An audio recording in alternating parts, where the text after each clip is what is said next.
All right, all right.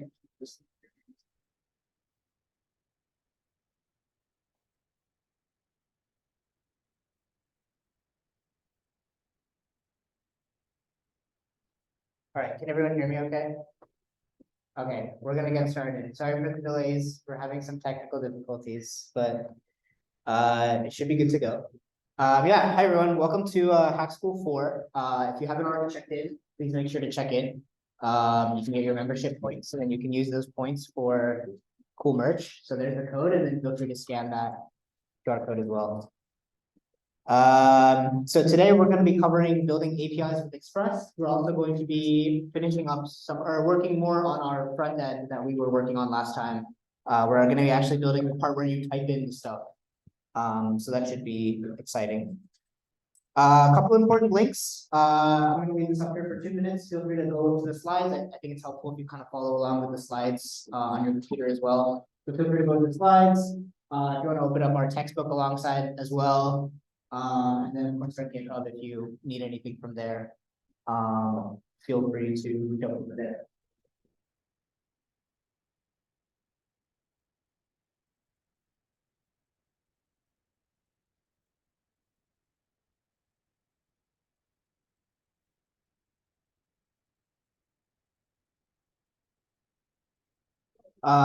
So can I get a slide?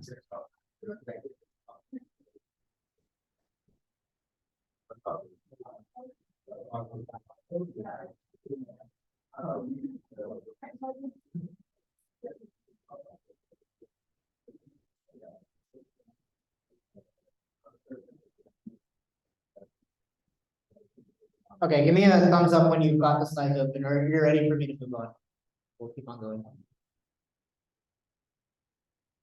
Still getting it up. I think the Wi-Fi just like went out right before we started. So I'm gonna move on in like a minute, but if you still need the slides, just feel free to get it for someone next to you. Or it's just Hackschool-4- slides. So try to remember that. But I'm gonna keep moving on. I guess we'll start with a quick icebreaker. We'll make it quick, just 2 minutes. Kind of wanted to hear people's like hot takes or like what kind of opinion has like everyone else like disagreeing with you. So I'm gonna give you guys 2 minutes. Feel free to discuss amongst your table, make some friends. What kind of opinion has you like this? 2 minutes, go.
All right.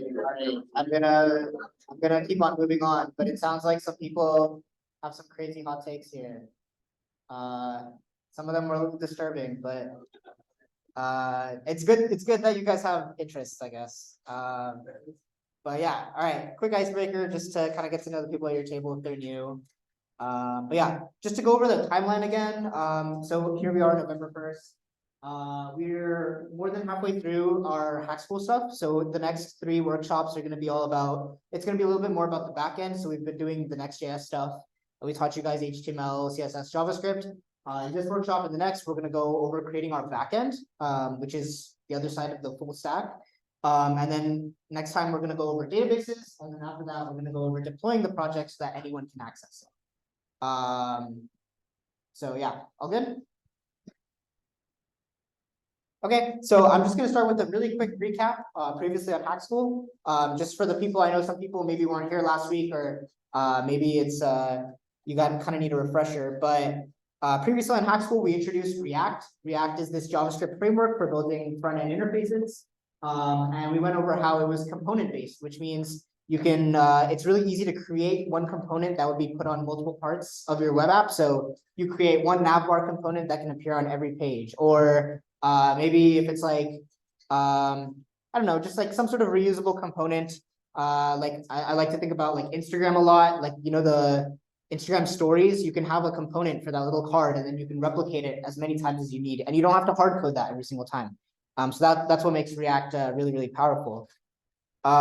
Next, we went over Next.js, which is this React framework, and it's kind of the modern way for writing React. And we talked about how you kind of use React to build a UI and then use Next.js for all of the tooling behind it. So all of the data fetching, all of the routing, that kind of thing. We worked on that navbar component using the next link component. And again, if you don't know what I'm talking about, you can always pull the last workshop's code. So you can be caught up with everything. And we can help you guys out with that later. But just to kind of go over what we were going with, Next.js is really cool React framework for being able to do all these sorts of things. And it's very powerful. Lots of really, really cool features.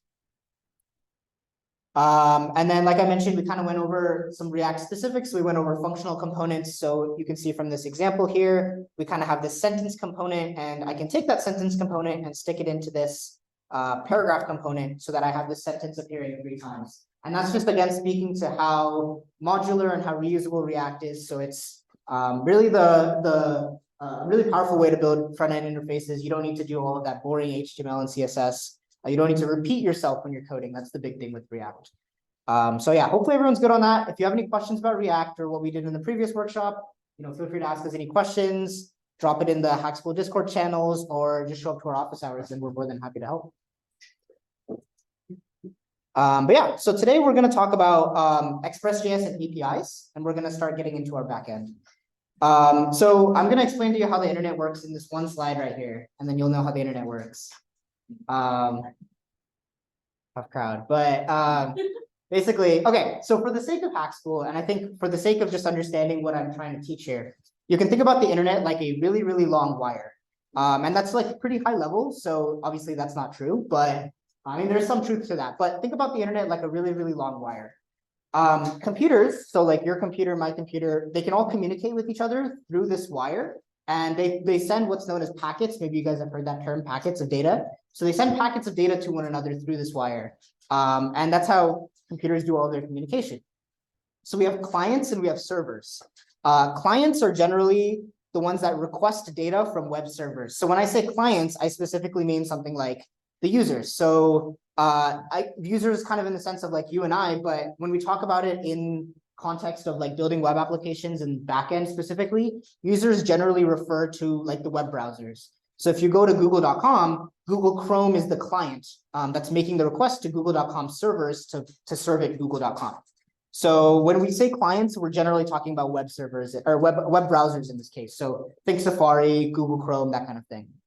And then I also mentioned servers. I know people hear the term server a lot, kind of just thrown around, but servers are just any computer that serves data to a client.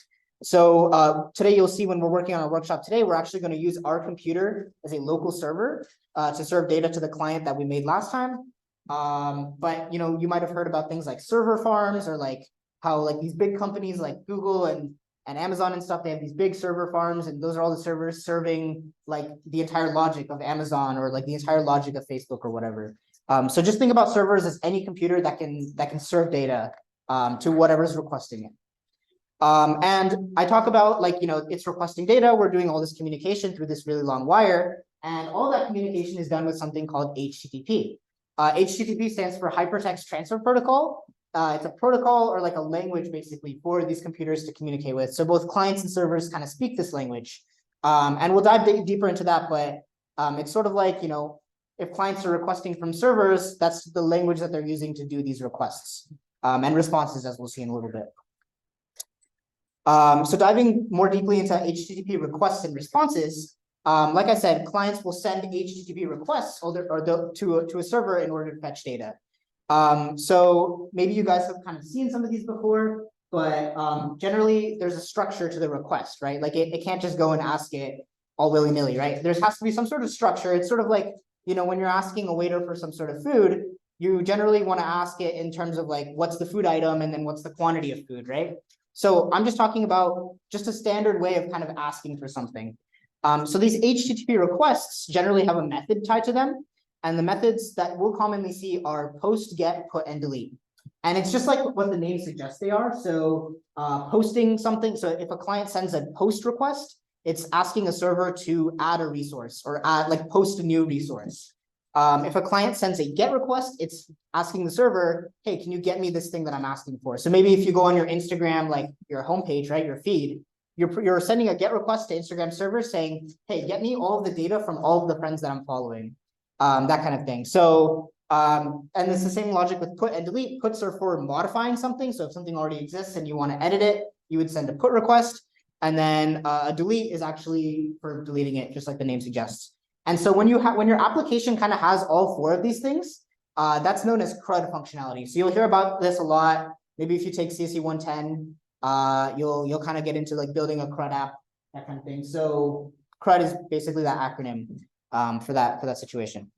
So servers actually respond to requests with data through HTTP responses.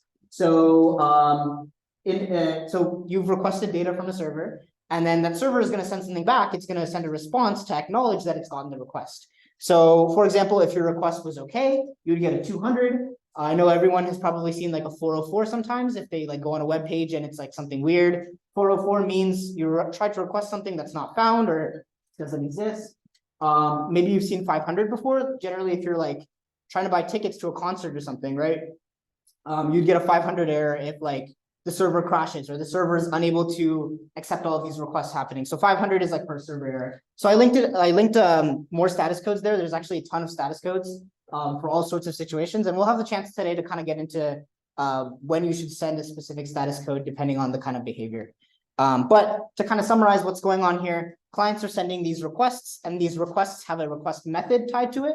And then servers are processing these requests and sending back a response with the appropriate code kind of signifying how the request went. Does that make sense to everyone? Okay. So we're actually going to have a chance to kind of see some of these HTTP requests in the wild, and we're actually going to check it out on our website, hack.acmucsd.com. So if you pop on over to that website, you should see it looks like this. Pretty cool website, if you ask me. But I'm on Chrome here. I'm not exactly sure if it's the same for if you're on Firefox or Safari or anything, but if you do Control-Shift-J on Windows or Command-Option-J on Mac, you can actually open up the Chrome DevTools. So go ahead and do that. And it should pop up to the side just like that, right over there. I'll give people a chance to kind of go and do that. I think you can also access it through the toolbar at the top. But once you're over there, go ahead and jump over to the network tab. It should look like this. It should just have this one thing over here when you kind of open it up. I'll give people a couple seconds to get there. Yeah, maybe give me a thumbs up when you've gotten there, just so I know that you're there. Yeah. Yeah, so if you look here, go ahead and so once you get to hack.acmucsd.com, go ahead and use Control-Shift-J or Command-Option-J to open up your developer tools.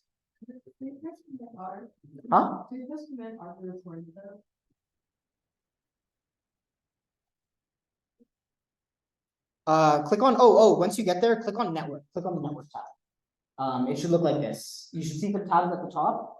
It'll say elements, console, sources, network. Go ahead and click on the network tab. Give me a thumbs up once you've gotten there. Oh, make it bigger. Okay. How's this? Better? Okay. Okay, so you can also look at the slide for kind of the next step. But we've loaded our website and we've jumped to our network tab. But in order to see these requests actually happening, if you just go ahead and refresh the page, suddenly you'll see like a bunch of stuff happening over here.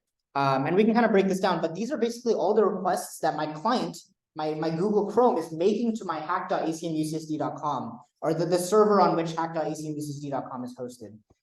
So if you kind of break this down step by step, you can see like what's going on in here. You can see this first request, which is like hack.acmucsd.com. That's for fetching the actual HTML of the entire page. And if you click on it, you can see a lot of specific details about it. So for example, you can see the request URL. You can see that, remember I was talking about the method specifically. You can see that it was a get method. So we were requesting the HTML from, or for this website from the server. And then you can also see the status code attached to it. So 304 in this case basically just means that I previously have been to this website. So my browser has actually cached this so that you don't need to make a request every single time. And 304 not modified basically just means last time I went to it, maybe I went to it like an hour ago, it cached the result of that. So when I made another request, it's like, okay, I have a cache and nothing has changed. Like I haven't made any edits to this web page. So I'm just going to serve you the old thing again. So you don't have to make another request. But you can see that happening for all kinds of these requests over here. If you kind of just X out of this and go down the line, you can see that, like, for example, these diamonds, which are part of the kind of the graphic on this page here, you can see that some of these have a 200 OK. So that the request was, the resource was found and everything was requested all okay. So our request had no issues having a response. Does that kind of make sense to everyone? And you can kind of like jump through these and kind of see what the website is requesting. A lot of these JavaScript files, I think, like if I just kind of make this bigger here, these JavaScript files and these CSS files are all from React. So React is what's like, this is how React works under the hood. It's using all those JavaScript and CSS files to put together this display that we built up. So it's requesting all of those files in order for the browser to render what's going on. Does that make sense with everyone? Anyone have any questions about that? Yeah. So 304, if you actually click on the thing, you can see what like a little bit more about the status code. But 304 means not modified. That basically just means my browser cached the result of this. So I went on this website like an hour before the workshop, so it cached that. And then I went to it again and nothing changed. So it's not going to go and request it from the server again. It's just going to look into my cache. And so it saves the computation of doing that. And nothing has changed, so it says not modified. Does that make sense? So it's just kind of cool. Like you don't need to focus on the not modified part specifically. It's just kind of cool to see like how these requests work and exactly what's going on. So I encourage you to go to your favorite website and kind of just pop this open and see what kind of requests are happening. And you can try to break it down or make some sense of it on your own. But yeah, I think it's really cool to kind of see that going on. So is everyone all good? Any questions? Okay. So I'm going to jump into a little bit about the web application architecture. So I kind of talked about requests and responses, but where does that kind of fit in on the overall scheme of having an application, right? So I talked a little bit about clients being our browsers or our users, right? So clients are generally the ones sending these HTTP requests. So we would send a request to our server, and like I mentioned, our server would process it and send a response, right? But what does processing it actually mean? So depending on what's in the request, the server would say, okay, if you're sending a GET request, right, I maybe need to get all of this user's posts from the past month. Then it's going to say, okay, did this user make the post correctly, or make the request correctly, as in, are they requesting something that exists? So I'm not going to give them a 404. Or are they authenticated? That's another thing we'll take a look at. Like, I shouldn't be able to access all of your Instagram, like your Instagram profile page, right? Because I'm not logged in as you. So the server does all of those sorts of processing tasks where they say, okay, I'm just going to double check all of the things to make sure your request is legit. And then it's going to make a database query. And we're going to get into databases next week. We'll set up our own database for our application. But it's going to make a database query. Then this query data is going to go back to the server. The server is going to bundle it up all nicely. It'll attach a response to it, and it'll send that response back to the client. And then depending on whether it was successful or not, our client will either display it, what we asked for, or maybe it'll throw an error if it's like something that we couldn't find. Make sense to everyone? So this is kind of a standard web app architecture. Every like app that you can think of probably follows this in some form or another, but this is kind of like the most rudimentary model that we kind of go off of. So everything conforms to this kind of model. So now we're going to talk a little bit about APIs, and APIs are kind of the middleman in this whole operation of what's going on. And they're really the bread and butter of what makes the servers able to do this. So API is an acronym. It stands for Application Programming Interface, and it's a really long name, but I basically just like to think about it like a toolkit or a manual for interacting with the server. So I was talking about how, we're sending these HTTP requests from our browser, and I was talking about how we're attaching, methods to it, like a GET request and stuff. But think about how many different like servers are out there. Like think about your favorite app, and then think about your favorite 10 apps. Like those are all different servers. And so we need some sort of way for these requests to be like processed in a custom sense, right? Like if I try getting a song from Spotify is different than getting a post from Instagram, right? Like those are two very different things. They have two very different responses, and the logic is very different between the two of them, right? So APIs are toolkits or manuals that give me the ability to interact with my server. So an example I really like to use for this is the Spotify API, and we'll actually take a look at this on the next slide. But has anyone ever seen those things where it's like the Receiptify thing, and it's like it'll give you your top 10 songs from the past month, and then everyone kind of logs into those things and they check those out? So that's basically hitting the Spotify API, and it's saying, okay, I logged in as my user. It's gonna hit the Spotify API, and it's gonna say, okay, this user's 10 most recent 10 songs, and then it's gonna show those 10 songs on that interface. So all of those kinds of applications are using the API of the server that it's hitting to be able to do that. And more specifically, when I say it's like a toolkit or a manual, it provides a bunch of functions or API routes, and we're going to be creating our own API routes today. But it can be a toolkit of functions or API routes that you can use in order to get the data that you need. And an API route is a specific path on a server to which you send those HTTP requests. So I'm kind of digging into it a little bit deeper here, right? So I mentioned that from a client, you send requests to a server, but where specifically do you send those requests? You send those to an API route, and the route just specifies where specifically you need to go. So I like to think about it like a street with houses. A route is kind of like going into like a specific house on that street, so you know where to go for the specific information that you're requesting. Does that kind of make sense? And we'll look at a few examples of this, but just to kind of set the scene for what APIs are. And when I talk about APIs, I'm specifically talking about REST APIs. So REST stands for representational state transfer. I recommend kind of Googling it out, and I'll probably send some more resources about this after the workshop. But REST is a kind of API, or it's like REST APIs conform to a set of rules or a set of standards. So for example, REST APIs all deal with HTTP requests. So there's actually instances in the real world where these requests are not HTTP requests, but I mentioned, they have that method associated with it. That kind of thing. So it's just a type of architecture for API development. There's a bunch of other communication standards like GraphQL, gRPC. These are all things that are just used in different sorts of situations. And we'll probably have some workshops on this later in the year. But just know that we're going to be building a REST API, and a REST API is a very common type of API or a type of toolkit that you're going to be seeing when we're building this. And also it's a common thing to see kind of in the real world. Everything making sense so far? Good. Okay. So kind of breaking down API routes specifically. So I mentioned that when you send a request, you go to a specific API route, or you send that request to a specific route. So kind of breaking down the syntax of something, this might look pretty familiar to a few people, right? It's kind of just like, it's almost like it looks like a web address, right? Or like a URL. And that's basically what an API route kind of looks like. So the first part of this is the web server host and port. And port just basically means where on the server specifically the API is at. So localhost basically just means, and you'll see localhost later today. We're going to be turning our computers into our own local servers. So localhost could easily be swapped out with like Facebook.com or something, right? So that's just the web server host and port. And the API route is specifically the /API/game. So this is saying on my localhost 5000 web server host and port, there's some sort of API route called /API/game, and sending a GET request to this route would get all of the games that exist in my database. And then sending a POST request with the request body, we'll get into that a little bit later, but sending a POST request to that would create a game. Does that make sense? So kind of digging deeper into specifically where we're sending these requests, it would be to something like this.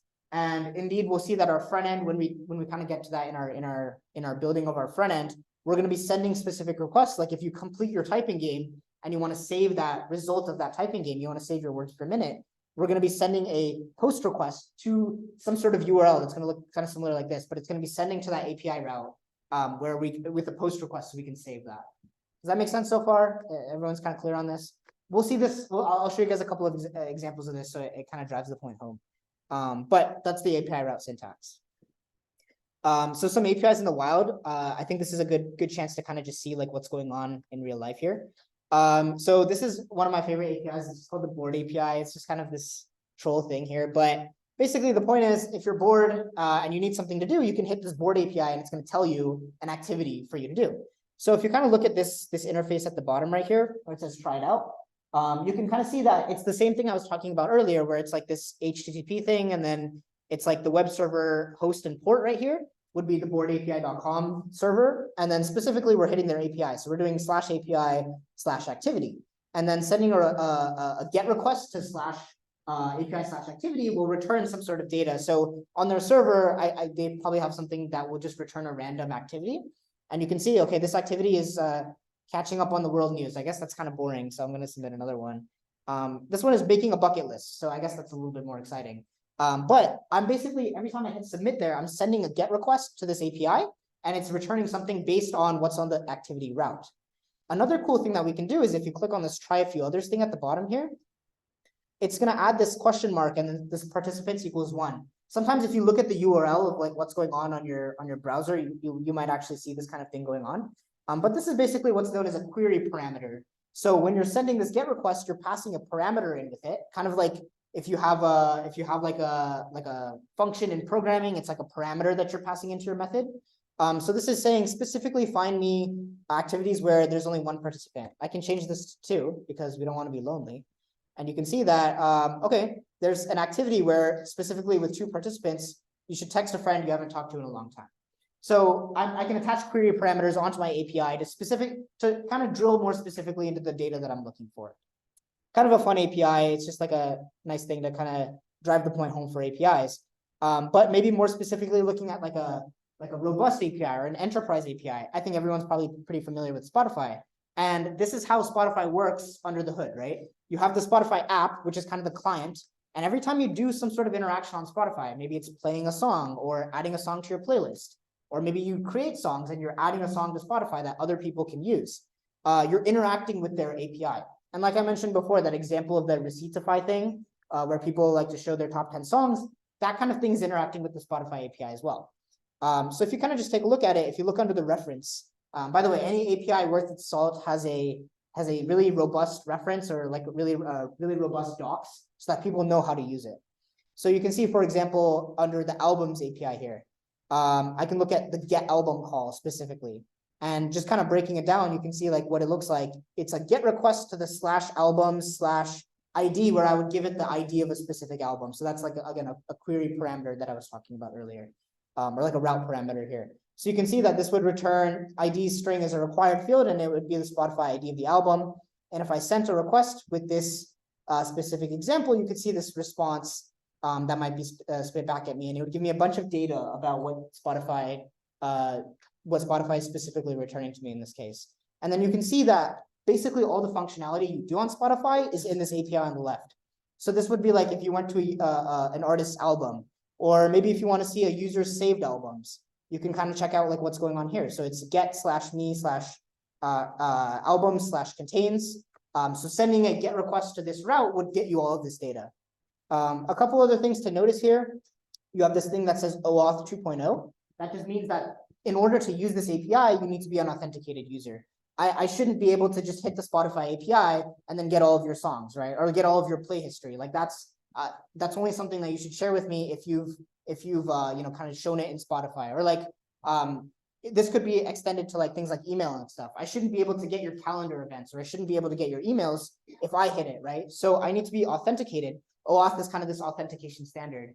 I need to be authenticated with the correct credentials in order to use this API. So that's something that the server kind of does. It's going to say, okay, this is a legitimate request. I'm trying to get Dua Lipa's latest album, but maybe you're not an authenticated user. Maybe you're trying to skip a song and you don't have Spotify Premium, and it's going to be like, all right, this user doesn't have Spotify Premium. I'm not letting them skip a song without listening to an ad. So those are the kinds of things that servers generally process, and that's how APIs kind of make it work.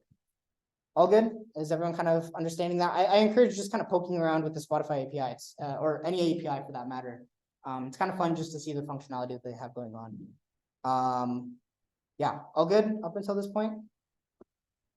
Okay. So now we're going to specifically talk about Express, and we're going to talk about how we can use Express to kind of build our own API. So Express is a framework for Node.js that kind of enables local server development and API routes.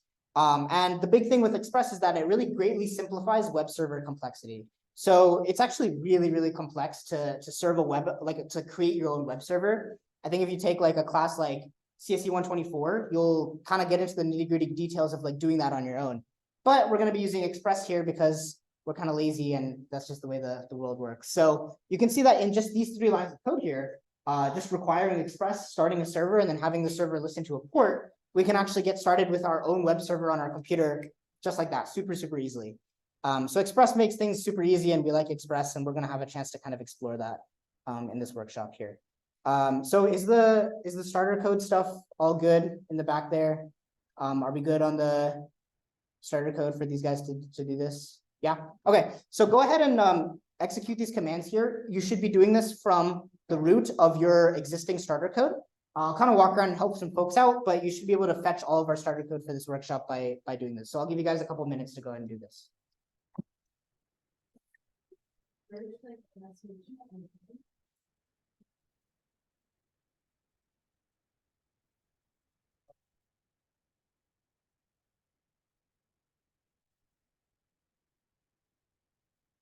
So we're doing something and we don't really want to say, yeah, so basically that's so you can get it. Oh, I know.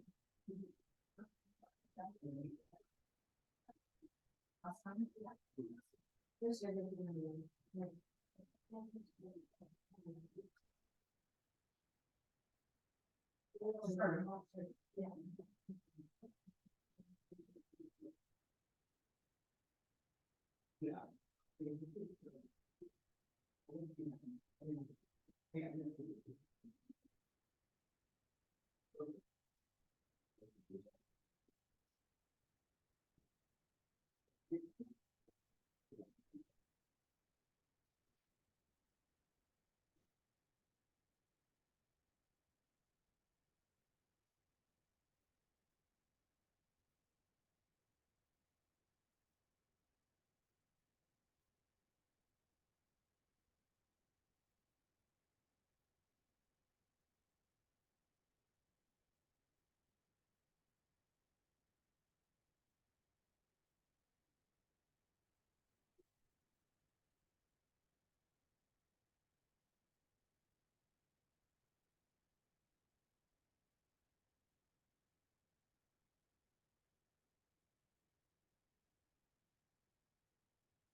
Okay, can I get a quick show of hands? How many people, give me a thumbs down if you're still trying to get this set up.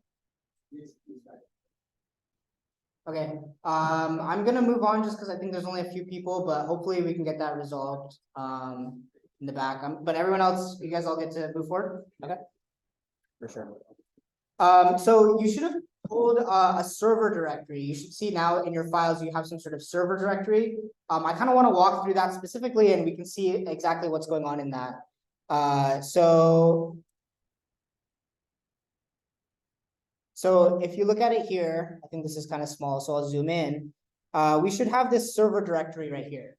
And you should see this a bunch of folders for config, controllers, routes, this in the example, get ignore index.js. So I kind of want to walk through this specifically and show you guys the structure of what we've given you here, basically. So I'd like to start with index.js. So this is basically the starting point into our backend. So server is our backend directory, right? We have client from last time. That's the front end that we were doing, and then server is our backend specifically. So in server, we have a bunch of different layers of abstraction, and that's generally how we want to structure a backend. But index.js is our starting point right here. So if you kind of take a look at index.js, we can walk through the code on what's happening here. So you remember that I pulled this require express, like I basically imported Express. I created an Express server, and then I went ahead and I started up Express here. So this is all a lot of boilerplate code. You don't need to memorize this whatsoever. This is basically just like stuff for getting started up. There's nothing specific or there's nothing unique about this to our application in particular. This is just standard boilerplate stuff that you need to start up. That's what index.js is. If we look at some of our other stuff that's going on, we have config here. And in config, I've basically defined our port. So you remember our localhost 5000 or like the port that I specified? If you're working on this project and you want your friend to work on this project, you might have a situation where you have two different ports. And this is true for a bunch of other things like database URLs or any sort of like different configurations. And it's a good practice to usually have a configuration file here. So I've specified specifically this port, which is this process.env.port. And it's pulling this from env, which is an environment variable. And we'll be creating our own because you need to specify your own port for this project once we kind of get into it. But config is just our configuration variables. Controllers and routes. So remember how I talked about API routes in particular? So if we took a look at game routes right here, you can uncomment this line. Game routes, the routes are exactly where we have our logic for that particular API. So if we hit this /game route, we would be hitting this game controller get game function. And this is a callback function. If you guys remember it back to JavaScript, where we can have functions as parameters to other functions. That's the idea of a callback function here. So you can add that API. So here's where you generally will add all your API routes, and we'll be adding our own here today. But you can see I kind of got you guys started with this router.get over here, having this over here. So that's what routes are. And then if you jump into controllers, this is where we're actually writing the logic specifically for those routes. So we're going to be writing this actual function. If you look back at game routes, I defined this game controller.get game. It's in controllers that we're going to be specifically writing our get game function. So does that make sense to everyone? Kind of the structure that I walked through. Are there any questions about what I kind of went over here? Okay. The first thing that you can kind of do, some housekeeping just to get started with our server here. Go ahead and you need to go inside of server. So I ran this command, basically cd server. That's the change directory. So you should be inside of your server specifically before you run this command. But you can go ahead and run npm install, just like this, npm install, to go ahead and install all the dependencies. So I imported a couple of dependencies for you guys, like Express, and there's a couple others that we'll kind of get into as we go throughout the workshop. But you need to first run npm install and hit enter, and then have everything download. And you guys all installed Node from last time, so this should go through and work specifically. So I'll give you guys a quick chance to do that and go through that. Yeah, give me kind of a thumbs up when you've run that command and everything is looking okay.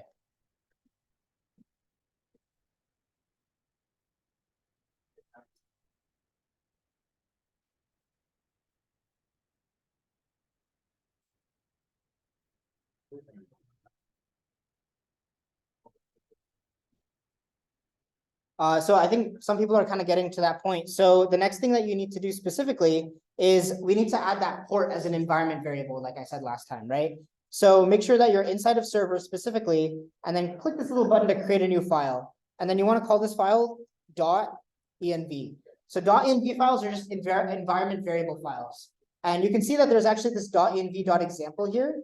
That's an example file of how this env should look like. So one thing that you want to do is when you create environment variables, you don't want to be pushing those to Git, right? Because we don't want everyone to know what our specific database URL is. Or maybe if we have other secret environment variables, we don't want those specifically going up there.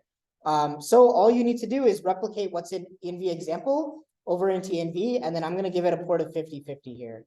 So you should be up until this point. I think I'll slow it down and let people get to this point here. I'll kind of walk around and help out, but make sure you are able to get to this point at least.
Okay, I'm gonna keep on moving, because I think most people are at that point.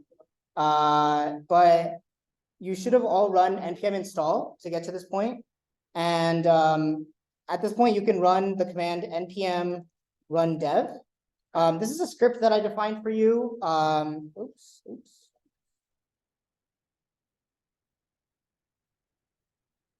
Oh, it's throwing an error here for me because I have a line that I added that we specifically haven't gotten to here. But if you run npm run dev, you should be able, it should open up with no issues. Can everyone hear me if I kind of shout like this? The mic is kind of annoying. You can't hear me? Not really? Okay. I'll try my best. Okay. Is it better now? Can you hear me now? Okay. So if you go ahead and go to localhost 5050, it should say cannot get slash. That means everything is working okay. So you should be able to get to this point if you go to localhost 5050 in your web browser. Did everyone get to this point? You guys are all good? Okay, so every time you go on your web browser and you enter kind of a web host, and you go to this web host, you're sending a GET request. So it's saying we cannot specifically get slash right here. So that's a good thing. That means we haven't really built our API yet, but we're able to recognize that our API exists there. Is everyone clear on that up until that point?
Okay, I need to keep on moving on for the sake of time, but can I get a show of hands, thumbs up if you're able to get it running and get to this, get it looking like this?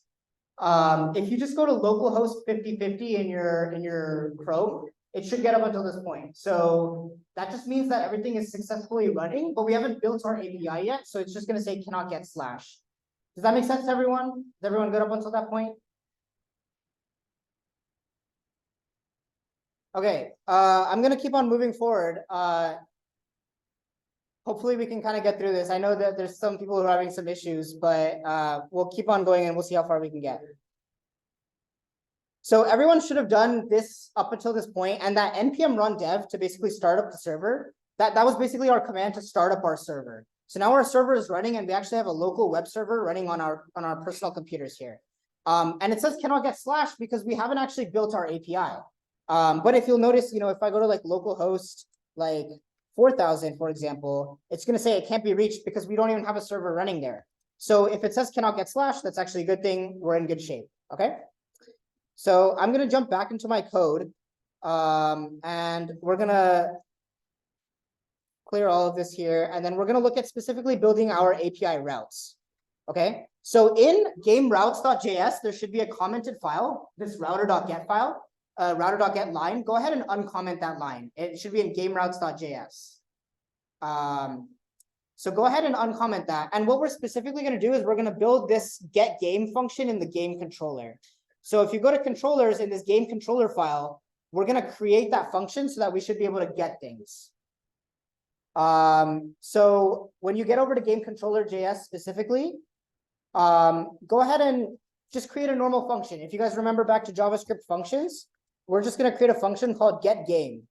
So let's see if everyone get up until this point here? Is everyone kind of following what's going on? So we're basically creating our function for our API route. So I'm going to create a function called get game. One thing that I'm going to do is I'm going to make it asynchronous. You guys remember async code? When we do API routes, they need to be asynchronous because when we're fetching from a database, that's an asynchronous operation. It takes time to run. So we need to make it asynchronous here. Then I'm going to give it a request and a response. And I'm just going to open it up like this. That's it. That's all I'm going to do. Everyone should be up until this point for controllers. Does that make sense to everyone? Is everyone up until this point? I'm just creating a function. That's all I'm doing. I'm making an asynchronous function. So what I'm specifically doing here is I'm specifically creating the logic for this API. So we can break it down step by step here. So I created this function called, this is just an example for getting orders, for example. I made it asynchronous because APIs are going to be querying databases. So we're going to be pulling some sort of data. And if you guys remember from when we went over JavaScript, we need to give it time in order to do that. So every function that we write here needs to be asynchronous. And then if you guys look at this request response here, you guys might be thinking back to like when I was talking about APIs, every single API has a request that's going in and a response that it sends back out, right? So that's what these two utilities here are, request and response, rec and res. So we can actually use these objects in order to build our API routes more specifically. So all I'm going to do here is I'm going to jump back over here. And since we don't have our database set up yet, I'm just going to hard code in a very basic example of a game. So I'm just going to say const game, and this is going to be equal to a simple JavaScript object. Okay. And then we're going to give it all of the things that a normal JavaScript object would have, right? So for example, a normal game in our normal sentence, our normal game in our typing game that we're building would have. So for example, we'd have a sentence. I'm just going to say like hello there as an example. So you should add a sentence in there. You should also add correct characters because, you know, when we're doing our typing game, we want to measure how many correct characters we have, right? So I'm just going to give it an arbitrary number of 14. No quotation marks here because this is a number. So we're making distinctions between the things that we're doing. And when we get into databases more specifically, we'll jump into the specifics of what types you actually make this. But a sentence is a string, so it has quotes, and correct characters is a number. I'm going to do the exact same thing for incorrect characters. Make sure you spell it right. I'm just going to say 15. It's not going to add up here for now, but that's totally okay. So incorrect characters looks like that. I'm going to give it words per minute. Let's say I have 100 words per minute. And let's say my time is 13.33 seconds. So it should be up until like this. Okay. I'll give you guys a second to kind of get to that point. But all I'm doing here is I'm creating a JavaScript object, a game object here. And I'm going to hard code it in for now because we don't really have a database to pull this from. After that, I'm going to create a status. So if you guys remember when I was talking about how we have requests being sent in and then we have responses being sent back out. So I'm making use of my response object here, and I'm basically giving it a status of 200, which is okay. And then I'm in my JSON specifically, I'm going to say like game right here to send back this game object that I'm creating. So I'll stop here and I'll kind of give people a chance to get to this point here. Let me know if you have any questions up until here.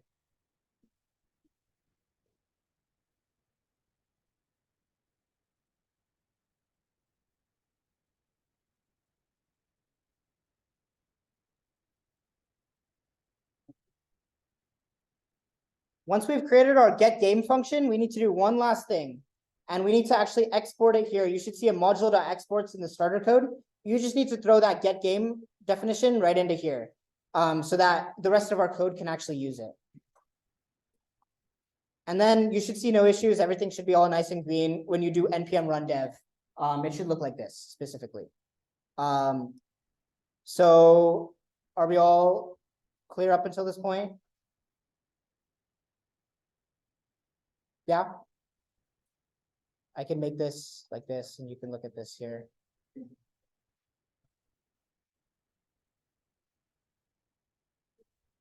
Yeah.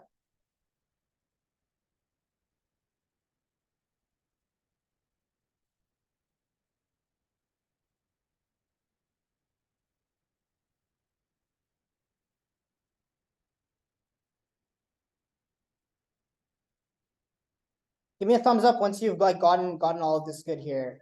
Thumbs up. Okay, I'm just gonna jump over here and kind of keep on going. So if you go back to localhost 5050, and if you go here, you'll see it still says cannot get slash, right? But if you tack this API game, if you tack an API game onto it, you should see the actual JSON that we encoded there. So this is the game specifically that we've hard coded in, and it's returning it. So like I said, when you go to the browser, you're making a GET request every single time you enter an API URL in there, right? Or an API route. So our browser is making a GET request to our local API, and it's returning the sentence that I just encoded into there. And that sentence is coming directly from this game thing because I'm sending it back out as JSON here. Does that make sense to everyone? No, this is just, there's a module.exports. You just need to export that game there. Yeah.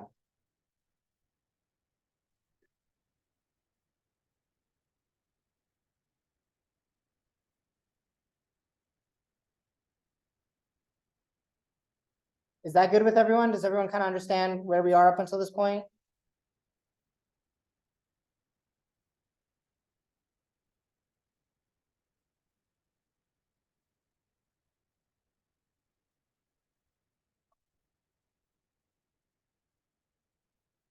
So give me a thumbs up once you've like once you're able to get that, once you're able to get up until there. Thumbs up, thumbs up. Give me a thumbs down if you're still kind of stuck. Okay, no worries. We'll have the hack squatters help people out.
Okay, can I get a show of hands, like maybe a thumbs down if you're still kind of struggling, if you're not being helped and you're still kind of struggling. Okay, I'm gonna move forward, and then we'll kind of get into our activity. We'll have you guys building your own API route.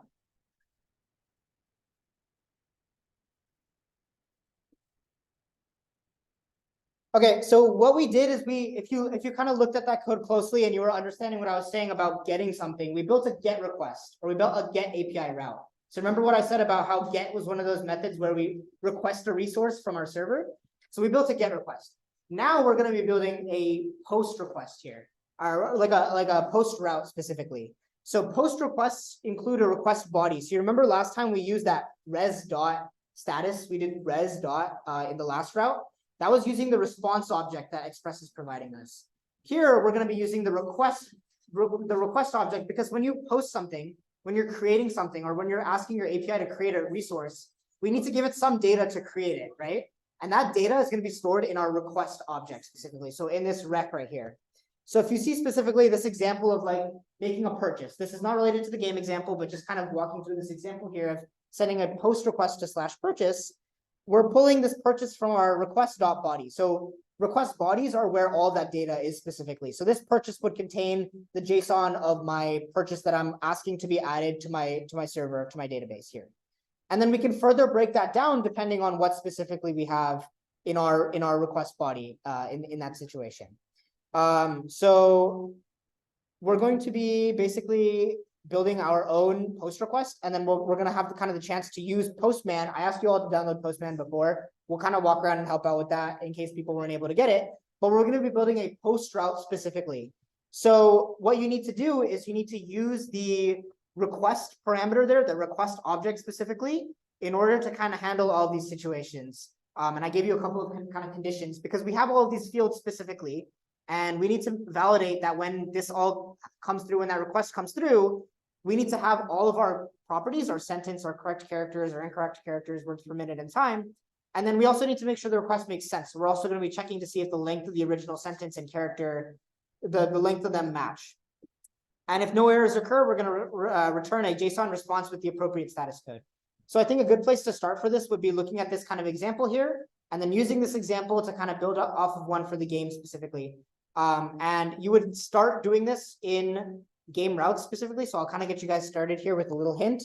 You would do router.post specifically this time, because now we're doing a post request. And you would be sending it to the same exact game. You can send multiple requests to the same exact API as long as they're different. So instead of doing router.get, we're doing router.post. And then from there, I'll kind of leave it up to you guys. You would need to define this function in game controller and then move forward that way. So I'll give you guys kind of a chance to work on this here specifically, and then I'll show you guys how to test it with Postman. But yeah, feel free to work in your groups. We'll be walking around. Let us know if you have any questions. Okay.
They're kind of giving you all of this information. Because so this graphic was really trying to find out so most people just like creating new boxes. Yeah, so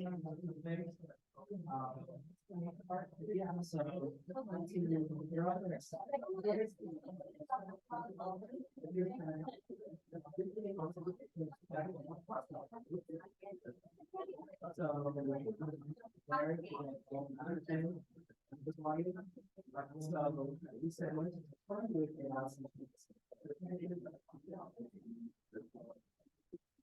And we do different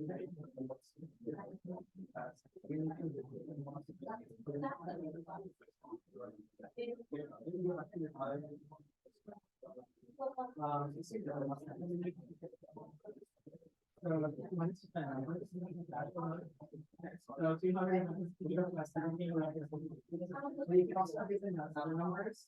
And when you watch the case, you kind of recognize, oh, it's really error. So the context over here for back requests.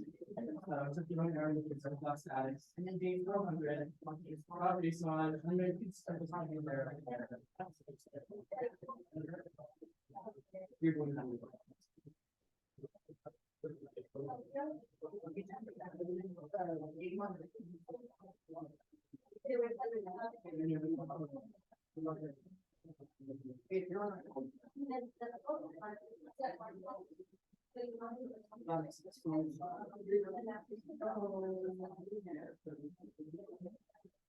so do you have any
Okay, I think people were able to kind of get somewhere, so I'm just gonna show you guys how to actually test this out, because now that we have a post request, we need to send some data to it in order to test it out, right? So I'm just gonna show you guys how to test it out, and then we'll keep on walking around and helping people out. But last time I asked you guys to install Postman, because I asked you guys to install Postman this like earlier yesterday. Was everyone able to get that installed? Okay, so if you jump over to Postman specifically,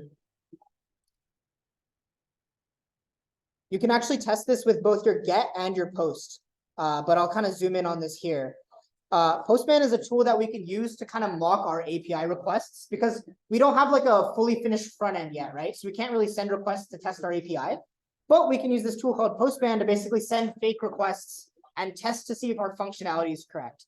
So what you guys can do is you'll see this kind of interface here, and it'll have like post.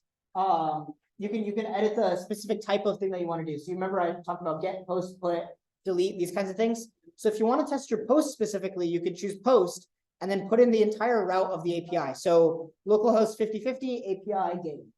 And then you can create a JSON thing that you're going to send up to be actually posted.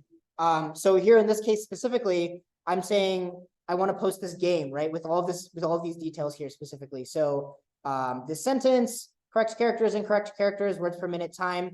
And if you guys remember in the activity, I asked you guys to check to see if any of these were null, or if like correct characters plus incorrect characters doesn't equal the length of this, that kind of thing. So you can use Postman to kind of send this request, and you can see that in some sort of case where it doesn't really work, it would say like it would give you a response like sentence length doesn't match here. So I guess that's kind of the next part. It's just kind of testing with Postman. So we'll kind of walk around and help you guys test with Postman and see if your thing is actually working out. But this is kind of what it looks like to actually test it.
Yeah, no.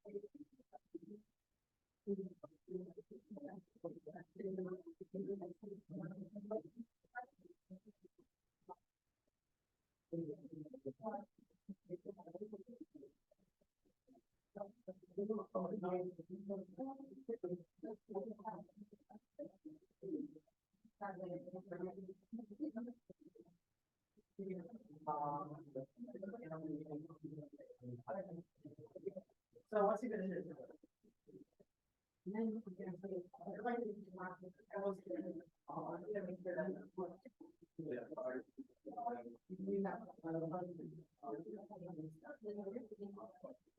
So like.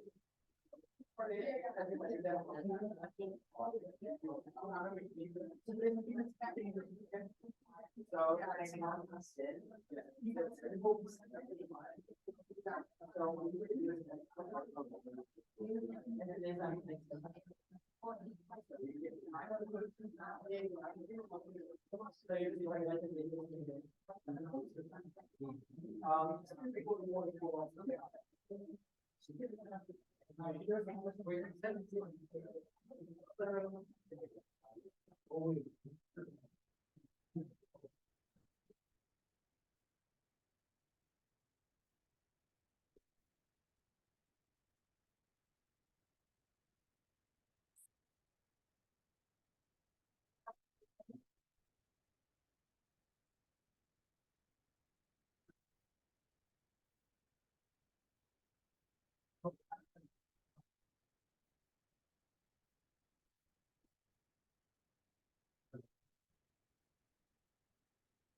But.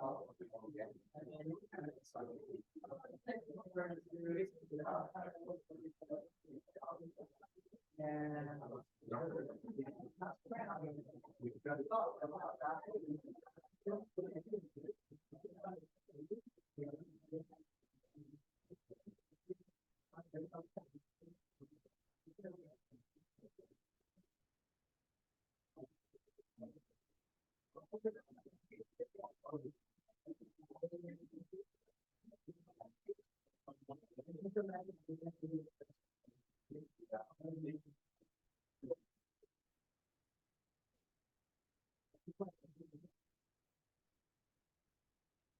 we look at that. So here it was.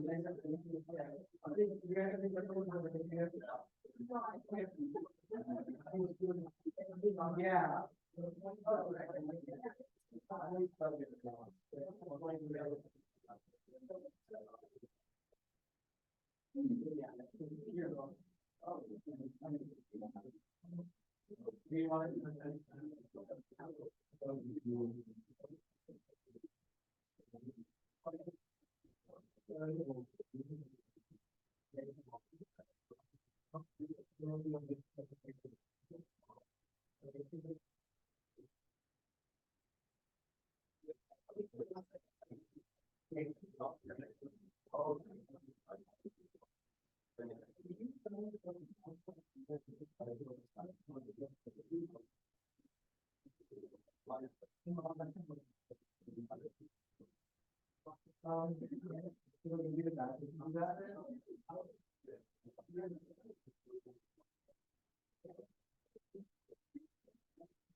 So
like, you're really here, moving out.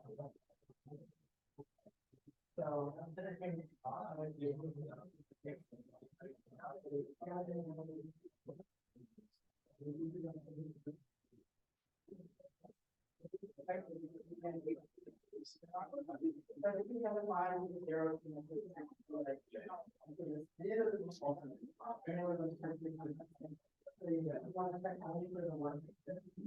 yeah, so that's what you know.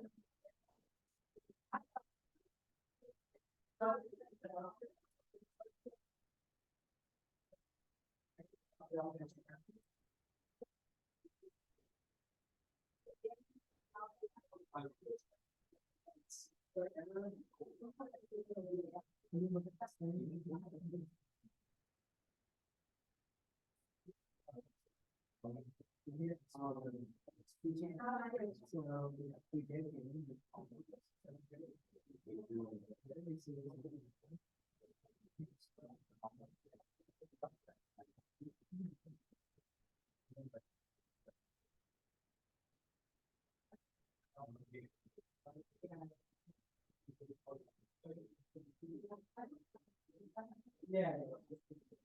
Yeah, mostly very like.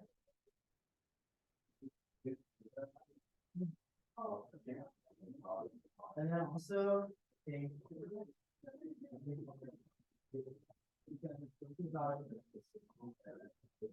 um, yeah. But right now, it only seems like this is. Because when also, because not part of it, so it's expected to be a bit but in fact, we only share about so you have two options here, you can either clear out this part, go along with it, or you can go find one of the different.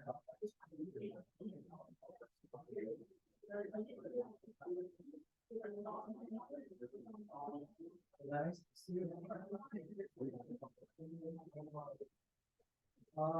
That's.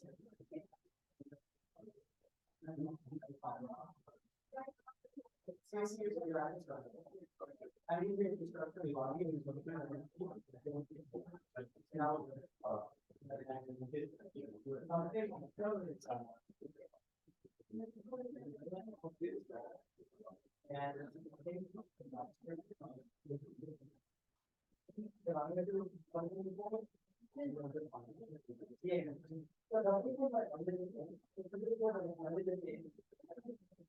Yeah.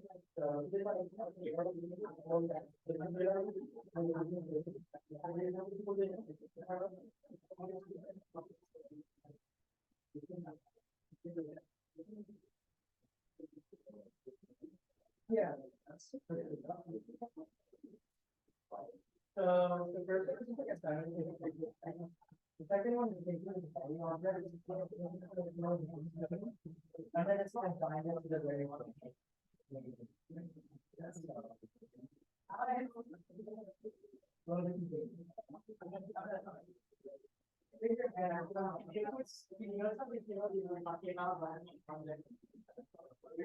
No, it's you. No.